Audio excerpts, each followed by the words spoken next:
6위 제이. 현재 제이는 오리지널 닌자들 내에서도 가장 약하다고 평가를 받고 있습니다. 심지어는 모두가 각성을 했던 잠재력 개방 정도를 제외한다면 이제까지 각성한 적도 없고 개그 캐릭터로서 소모가 되기 때문에 별다른 카리스마를 남긴 적도 없습니다.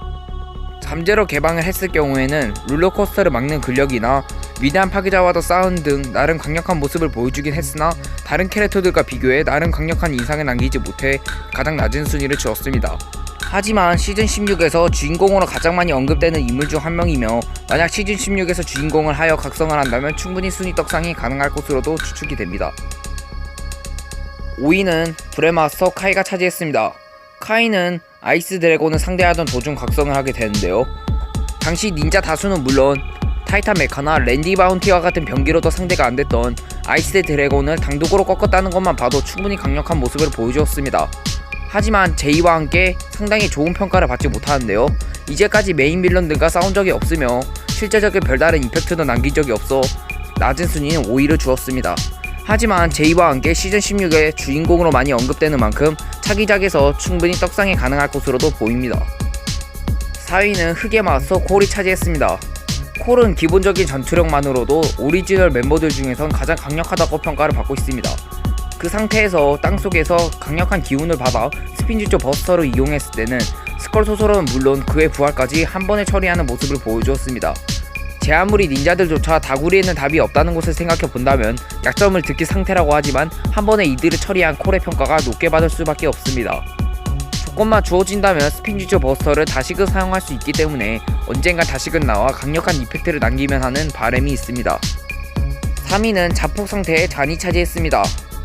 자폭 상태의 잔은 황금 무게의 힘은 물론 신체에 있는 모든 에너지를 끌어다 사용하는 힘이기 때문에 상당히 강력한 모습을 보여주었습니다. 실제로도 오버로드를 포함한 그의 부하들과 도시 하나를 통째로 얼려버리는 모습까지 보여주었는데요. 사실상 4가지 황금 무기를 다루었다는 점에선 체스마에 근접한 수준의 강함을 보여주었습니다. 당시에는 조건이 좋아서 오버로드를 쓰러뜨렸지만 다시금 오버로드와 싸우게 될 경우에는 그 당시에 파워를 낼 수 있을지는 의문입니다. 하지만 현재 군지대 스피니트 두루마리가 있기 때문에 얼음 황제급의 파워는 낼 수 있을 것으로 보입니다. 2위는 최근에 각성해서 상당한 순위 떡상이 있었던 니아입니다. 니아의 경우에는 물과 한 몸이 되면서 더 이상의 물리적 공격은 의미가 없어졌으며 유일한 약점이었던 번개 역시 주변에 있는 물이 있다면 얼마든지 재생을 할 수 있기 때문에 유일한 약점조차 사라진 시점입니다.